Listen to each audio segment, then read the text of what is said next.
അങ്ങ് തെക്ക് കേരളത്തിൻ്റെയും തമിഴ്നാടിൻ്റെയും ഇടയിൽ ഒറ്റപ്പെട്ടു നിൽക്കുന്ന ഒരു മത്സ്യഗ്രാമമുണ്ട്. പേരറിയാത്തൊരു ഗ്രാമം. അവിടെയുള്ളവർ മുക്കുവസമായിട്ടും അവർ കടലമ്മയോട് കഥകൾ പറയാറില്ല. കാരണം അവർക്ക് കടലമ്മയെ ഭയമാണ്. ആ ഭയത്തിന് പിന്നിൽ ഒരവിശ്വസനീയമായ കഥയുണ്ട്. എല്ലാ വർഷവും ചന്ദ്രനില്ലാത്ത രാത്രിയിൽ കടൽ രണ്ടായി പിളരും. അവിടെ കടലിനിടയിൽ ഒരു ദ്വീപ് തെളിഞ്ഞു വരും. അതൊരു സാധാരണ ദ്വീപല്ല. അത് ആത്മാക്കളുടെയും പിശാചുകളുടെയും വിഹാര കേന്ദ്രമാണ്. മീനാക്ഷി അതേ ഗ്രാമത്തിലെ ഒരു 18കാരി. അമ്മയില്ല. അച്ഛനാവട്ടെ 7 വർഷങ്ങൾക്ക് മുമ്പ് കടലിൽ കാണാതെയായി. അവളുടെ കണ്ണീരും കഷ്ടപ്പാടും എത്രത്തോളമാണെന്ന് അവിടെയുള്ള ഓരോ മണൽത്തരിക്ക് പോലും അറിയാം.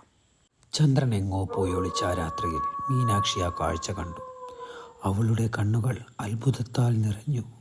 കടൽ വല്ലാതെ വെട്ടിത്തിളങ്ങുന്നു. പെട്ടെന്ന് കടൽ രണ്ടായി പിളർന്നു. അവിടെ അതാ ഒരു ദ്വീപ്. മീനാക്ഷിക്ക് ഇത് മിഥ്യയാണോ സത്യമാണോ എന്ന് മനസ്സിലാകാതെ അമ്പരന്നു നിന്നു.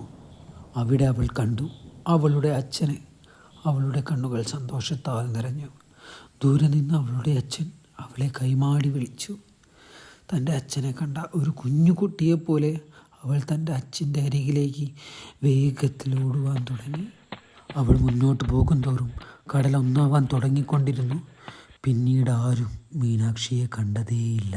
പക്ഷേ ഇന്നും ചന്ദ്രൻ ഉറങ്ങുന്ന രാത്രികളിൽ ആ ദ്വീപ് നിങ്ങളെ കാത്തിരിക്കുന്നുണ്ട്. വരൂ, ദ്വീപ് നിങ്ങൾക്കായി കാത്തിരിക്കുന്നു.